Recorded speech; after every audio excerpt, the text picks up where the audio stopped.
네, 오늘은 사사기 강의 38번째 시간 이스라엘과 베냐민 전쟁이란 제목으로 하나님 말씀을 나누겠습니다.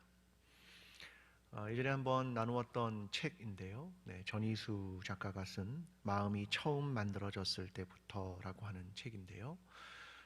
한 어린아이의 눈으로 본 세상에 대한 이야기, 사람들에 대한 이야기, 그런 것들을 다루는 참 좋은 책입니다. 여기에 보면 한 글 하나가 등장하는데 글의 제목은 이렇습니다. 내 흠은 잘 보이지 않는데 남의 흠은 너무나 잘 보인다 라고 하는 글이 있습니다. 이걸 제가 여러분에게 조금 읽어드리면서 오늘 예배를 설교를 좀 시작할까 합니다. 잘 경청해 보십시오. 나는 내 속에 있는 나를 끄집어내어 잠시 앞에 두었다. 내가 나를 보지 못하기 때문이다. 오늘 나 자신을 보지 못한 일이 많았다. 아침에 눈을 떴을 때 엄마가 옆에 없다고 울부짖는 동생을 나무라고, 반찬 투정하는 동생에게 그냥 먹으라고 다그치고, 짜증내는 동생에게 짜증내지 말라고 명령하는 나의 모습이 어땠는지 나도 솔직히 잘 모르겠다. 아마 참 싫었던 것 같다. 동생들의 입장에선 다 이유가 있는 행동일 텐데 울고 짜증내고 소리 지를 때 내 마음이 조급했나 보다. 그런데 참 이상하다.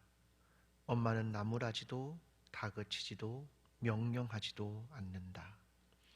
시간이 좀 지나고 나서 엄마는 내게 얘기해 주었다. 너도 예전에 지금 동생들의 모습과 똑같았다고. 그러니 잠깐 기다려주자고.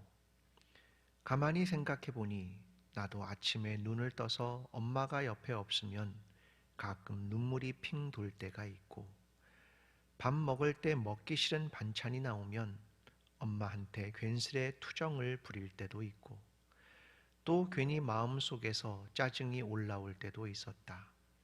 그때마다 엄마는 오늘 내가 동생들에게 한 것처럼 그렇게 성급하게 행동하지 않았다. 엄마는 항상 다른 사람의 마음을 먼저 알아준다.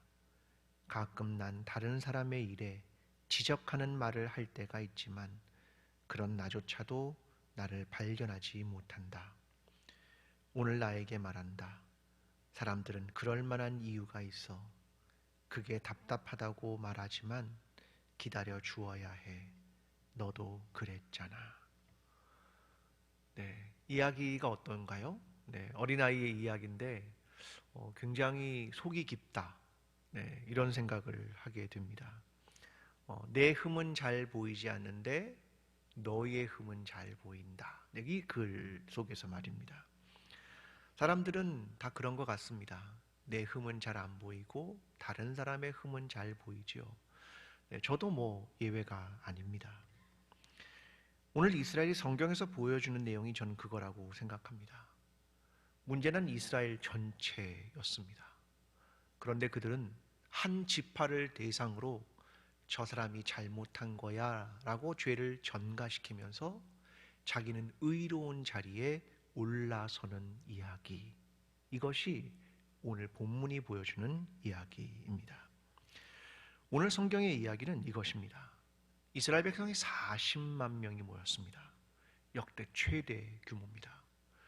다른 나라가 쳐들어와도 그렇게 모이지 않았던 이스라엘 백성이 오늘 한 레위인의 선동적인 서사를 통해서 40만 명이 모든 지파가 모였다라고 하는 것으로 출발합니다. 아마도 사람의 마음을 자극했던 건 그들의 본성이겠지요. 살인, 간음, 이런 이야기가 사람들로 하여금 40만 명이 집결하게 했습니다. 우리는 그런 일을 용납할 수 없다라고 하는 것입니다. 그리고는 전쟁이 시작됩니다. 사실 오늘 이야기를 가만히 보면 잘못한 그 불량배들을 불러다가 재판을 하면 되는 일이었죠. 그런데 사람들은 그렇게 하지 않습니다. 모두가 모였고 40만 명이라는 숫자가 모여서 전쟁을 시작했다, 이 이야기입니다. 그들은 먼저 베델로 올라가서 하나님께 묻습니다. 하나님, 누가 먼저 올라가서 베냐민 지파를 치면 좋겠습니까? 하나님은 유다가 갈지니라 라고 이야기합니다. 유다를 중심으로 베냐민과 전쟁을 행하게 되죠. 이를 통해서 2만 2천 명이 목숨을 잃게 됩니다. 이스라엘 백성은 하나님께 올라가서 울면서 다시 나아갑니다. 하나님, 내 형제 베냐민과 싸우리이까. 하나님은 올라가 치라 라고 말씀하셨는데 또 패배하게 되고 이번엔 18,000명이 죽었습니다. 이스라엘은 세 번째로 금식하고 번제와 화목제를 드리고 언약궤를 가져와서 대제사장까지 거기에 동원됩니다. 다시 묻습니다. 하나님, 베냐민과 싸우리이까? 하나님은 이번에 내가 그를 내 손에 넘겨주겠다라고 말씀하셨다는 이야기가 오늘 본문 전체의 이야기입니다. 오늘 본문의 제목은 참 이상하죠. 이스라엘과 베냐민의 전쟁. 베냐민은 이스라엘 백성이 아닙니까? 이스라엘 백성이죠.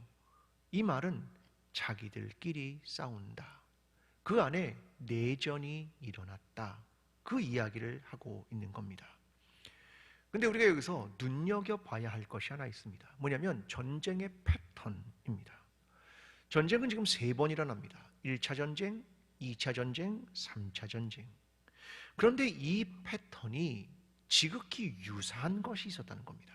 그게 뭐냐면 가나안과의 전쟁과 지금 자체 지파 안에서 이루어지는 전쟁이 같은 패턴으로 이루어지고 있다. 외부의 적과 싸우는 전쟁과 내분이 일어나는 전쟁의 패턴이 똑같다라고 하는 것. 오직 대상만 가나안 사람이냐, 베냐민 지파냐 라고 하는 내부의 그 대상만이 전환되고 있다라고 하는 점입니다. 자, 오늘 본문 18절의 말씀을 먼저 좀 보겠습니다. 자, 18절 말씀 함께 읽어보겠습니다. 자, 시작.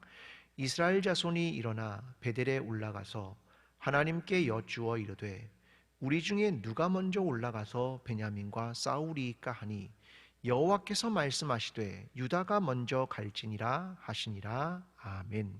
자, 그들의 첫 번째 질문은 이것입니다. 우리 중에 누가 먼저 올라가서 베냐민과 싸우리일까? 라고 하는 거죠. 자, 그들이 지금 누구한테 여쭤보냐면 하나님께. 자, 우리는 사사기를 공부하면서 지금 하나에 배운 것을 알고 있습니다. 단어의 용법인데요. 뭐냐면 하나님과 여호와라는 것을 사사기 내에서 구별해 쓰는구나. 이걸 지금 계속 배워왔습니다. 자, 그런데 여기 보니까 하나님께 여쭈어라는 거죠. 1차 전쟁에 물었던 대상이 누구냐? 하나님께, 엘로힘이라고 나온다는 사실입니다. 그냥 그 당시의 신 이런 개념하고 똑같은 거거든요. 그러나 2차, 3차는 다릅니다. 23절과 28절에는 여호와 앞에서 여호와께 이르시되 이렇게 여호와라는 말을 사용하고 있다는 겁니다. 근데 1차 전쟁은 그냥 하나님이라고 하는 그냥 보통의 명사를 사용하고 있다라고 하는 것이 첫 번째 전쟁의 특징입니다. 그런데 이 첫 번째 전쟁과 데자뷰를 일으키는 하나의 사건을 우리가 듣게 됩니다. 자, 사사기 1장 1절과 2절인데요. 방금 읽었던 18절과 너무나 흡사합니다. 자, 사사기 1장 1절과 2절입니다. 함께 읽어보겠습니다. 시작. 여호수아가 죽은 후에 이스라엘 자손이 여호와께 여쭈어 이르되 우리 가운데 누가 먼저 올라가서 가나안 족속과 싸우리이까? 여호와께서 이르시되 유다가 올라갈지니라. 보라, 내가 이 땅을 그의 손에 넘겨 주었노라 하시니라. 아멘. 자, 사사기의 첫 문장입니다. 누구한테 물었습니까? 여호와께. 이렇게 시작합니다. 질문은 똑같습니다. 누가 먼저 올라가서, 그죠? 가나안 족속과 싸우리까? 이게 첫 번째 문장입니다. 그런데 지금 18절은 어떻게 한다고요? 베냐민과 싸우리까? 누가 먼저 올라가서 이 베냐민과 싸우리까? 똑같은 문장의 대상만 바뀌고 있다라고 하는 겁니다. 자, 그런데 이 두 가지 내용이 너무나 흡사하다는 겁니다. 똑같은 질문. 자, 여기서 우리가 알아야 될 게 있습니다. 뭐냐? 코스프레입니다. 마치 사사기의 첫 문장처럼 우리가 가나안 백성과의 전쟁을 시작하면서 하나님께 물었습니다. 하나님, 누가 먼저 올라가겠습니까? 그 질문과 지금 이스라엘의 타락한 이후의 질문이 똑같다는 겁니다. 왜요? 코스프레죠. 코스프레가 뭡니까? 쉽게 말하면 서양 사람들은 할로윈 복장을 합니다. 어떤 캐릭터의 복장을 한단 말입니다. 일본 사람들은요, 만화 캐릭터를 그대로 입는 겁니다. 그 복장을 말입니다. 이걸 코스프레라고 합니다. 저는요, 그들이 지금 코스프레하고 있다고 생각합니다. 마치 우리가 하나님의 백성으로 대단한 것처럼 그렇게 코스프레하고 있는 거죠. 본질적인 질문은 사라지고 껍데기를 차용하고 있는 겁니다. 똑같습니다. 사사기 1장 1절과 2절과 오늘 보면 18절이 똑같은 질문을 하고 있다는 겁니다. 여러분, 가나안을 정복할 때 이스라엘 백성에 갔던 기본적 사상이 하나 있습니다. 뭐냐면 헤렘입니다.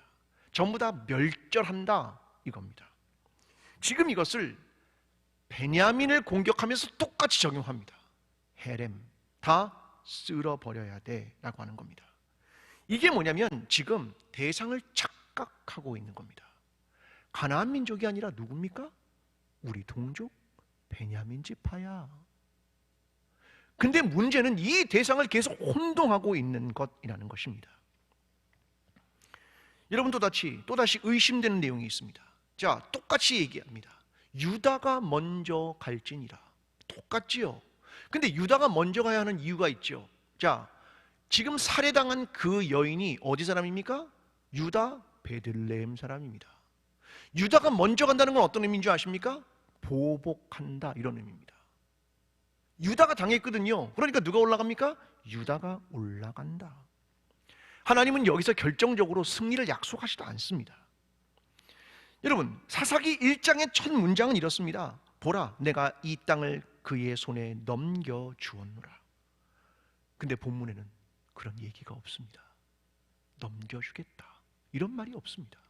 결국 이 전쟁에 22,000명이 죽음을 당하게 됩니다.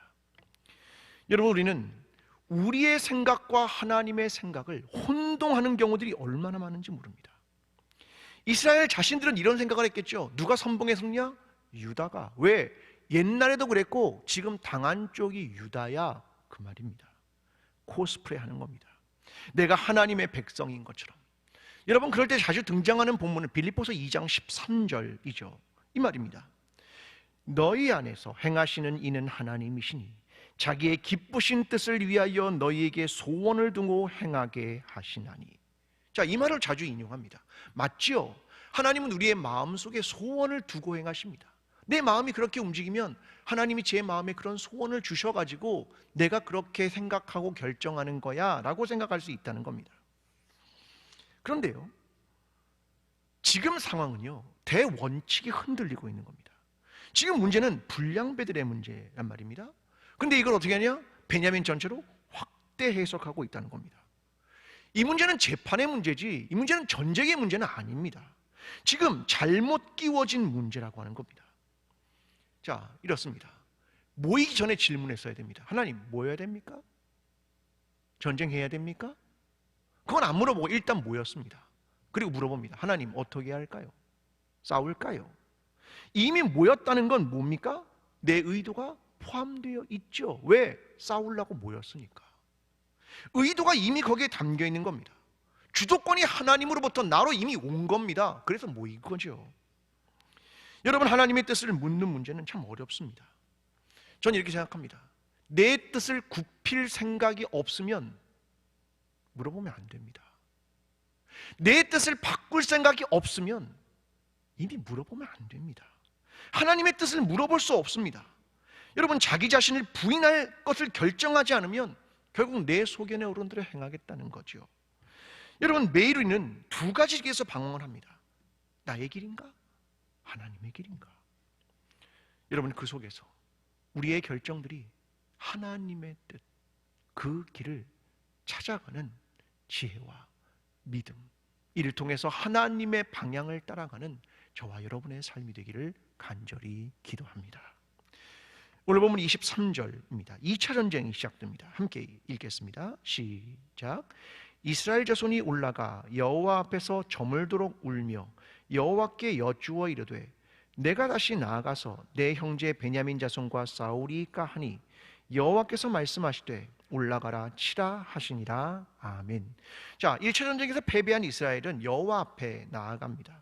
저물도록 울었습니다. 애통했습니다. 그러면서 질문합니다. 내 형제 베냐민 자손과 싸우리까?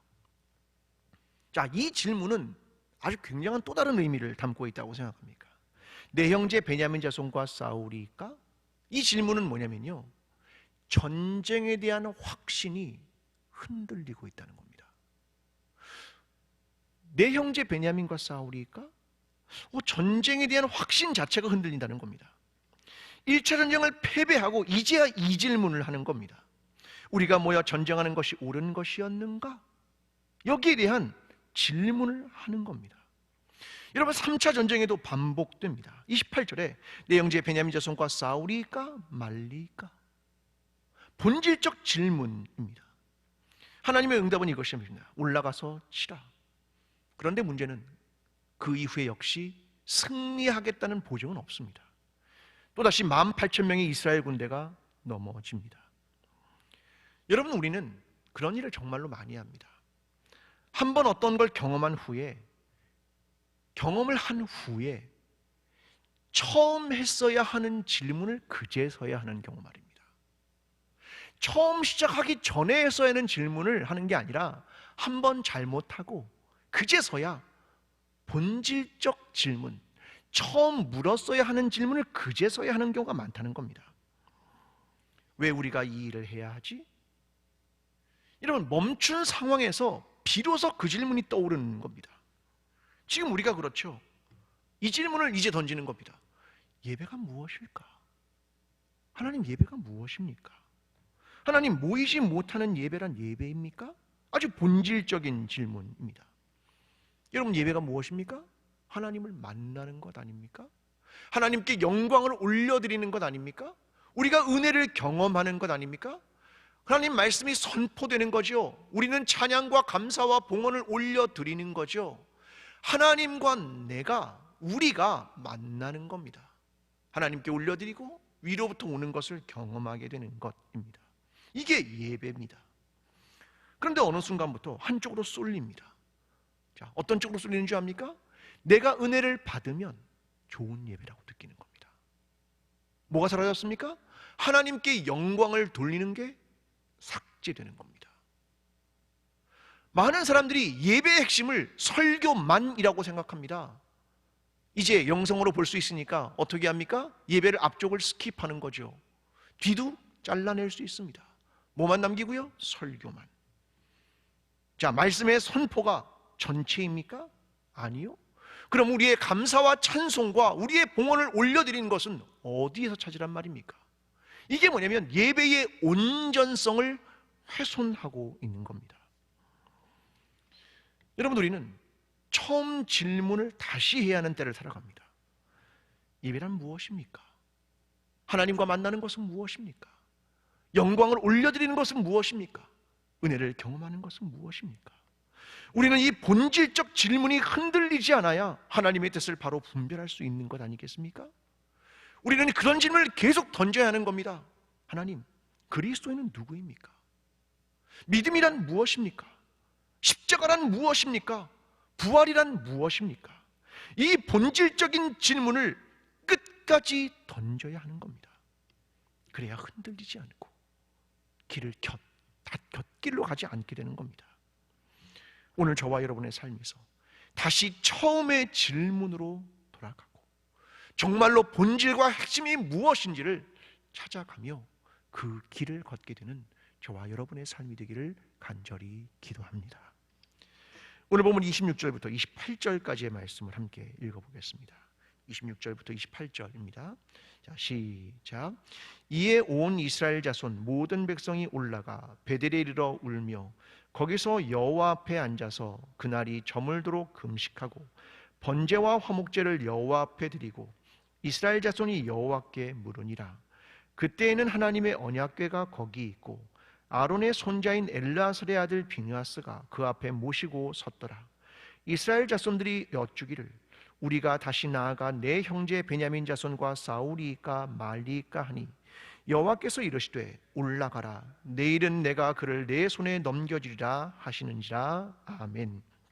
자, 이스라엘 백성은 1차와 2차의 패배를 합니다. 두 번의 패배로 큰 위기감을 맞이합니다. 그래서 세 번째 있기 전에 여러 가지가 일이 이루어집니다. 첫째, 모든 백성이 베델로 올라갑니다. 둘째, 울며 금식합니다. 셋째, 번제와 화목제를 드립니다. 넷째, 언약궤와 대제사장 비느하스가 등장하게 됩니다. 여기서 눈여겨볼 독특한 점은 셋째와 넷째입니다. 번제와 화목제, 언약궤와 대제사장의 출현입니다.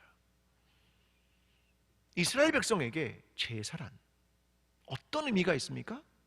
하나님과의 관계입니다. 중요한 건 하나님과의 관계라고 하는 것을 이들이 생각하기 시작했다는 겁니다.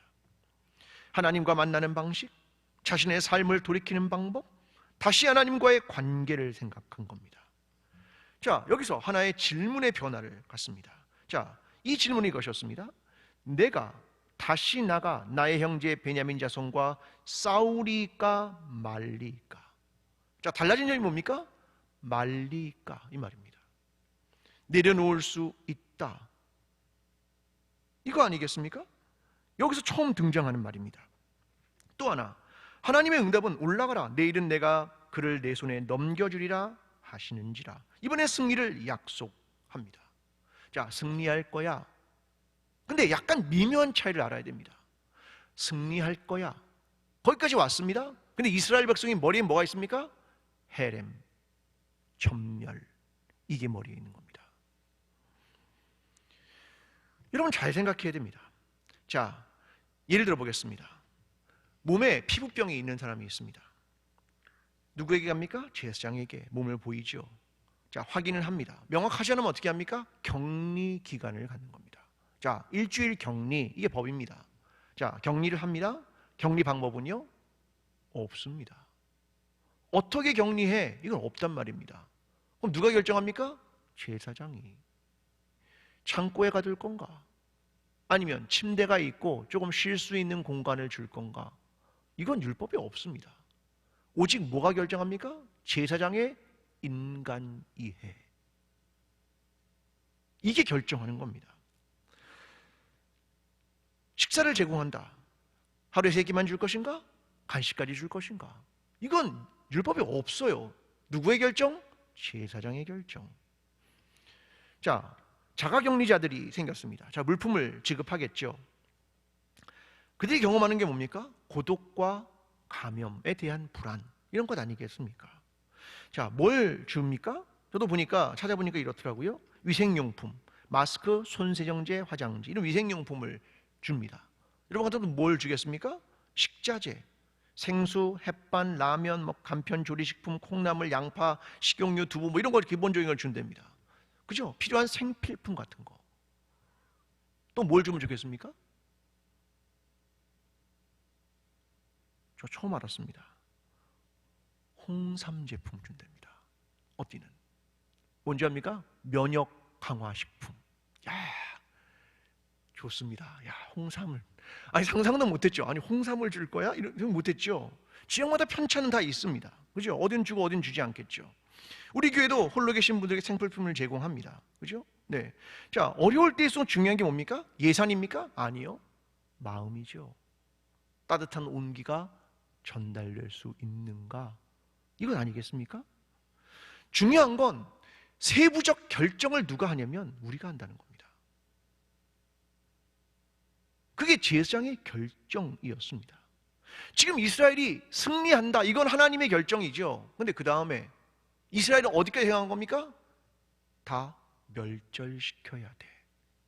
이 결정을 이스라엘이 하기 시작했다는 겁니다.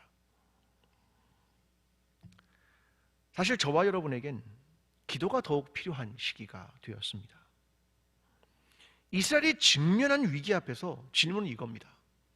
싸우리까? 말리까? 이 질문입니다. 우리의 질문은 이것이죠. 하나님, 예배를 다시 언제 재개해야 합니까? 계속 이대로 가야 합니까? 다시 시작해야 합니까? 하나님 언제쯤입니까? 그 다음 질문은 어떤 방법으로 해야 합니까? 그 다음 질문은 너무 오래 지속된다면 우리는 그 다음엔 또 어떻게 해야 합니까? 수많은 질문이 우리에게 있습니다. 눈앞에 결정해야 할 일들도 얼마나 많이 있는지 모릅니다. 왜요? 한 번도 가보지 않은 길을 가야 하기 때문에. 우리에게 무엇이 필요하다고 생각하십니까? 지혜죠. 하나님, 지혜를 주십시오. 그리고 또 하나는 무엇입니까? 기도해야죠. 하나님의 뜻은 무엇입니까? 여러분 함께 기도해 주십시오. 이제 우리의 생각도 내려놓고 하나님의 뜻을 구합니다. 하나님 지혜로운 방법을 말씀해 주십시오. 오늘 저와 여러분이 기도해야 할 제목입니다. 이 시간 함께 기도하겠습니다. 자기의 소견에 오른 대로 행한다는 것이 얼마나 큰 책임과 무게와 벌어지는 일들이 어떻게 이루어진다는 것들을 사사기로 볼 때마다 우리가 작게 여겼던 자기의 소견에 오른 대로 행한다는 일들이 실제로는 얼마나 큰 일이었음을 보며 회개합니다. 하나님, 어떻게 하면 좋겠습니까? 우리의 죄와 우리의 잘못을 주님 오직 자기를 부인하고 십자가를 지고 예수 그리스도의 뒤를 따라가게 주님 우리를 도와주시옵소서. 이제는 우리를 위하여 십자가를 지시고 부활하신 예수 그리스도의 은혜와 하나님 아버지의 끝없는 사랑과 성령님의 교통하심이 오늘 주의 말씀을 듣고 하나님의 뜻을 구하며 나 자신을 내려놓고 주의 뜻을 찾아가기를 소원하는 여기에 머리 숙인 모든 하나님의 백성들 머리 위에 광주제일교회 위에 이 나라와 온 세계 위에 지금부터 영원까지 함께 하시기를 간절히 축원하옵나이다. 아멘.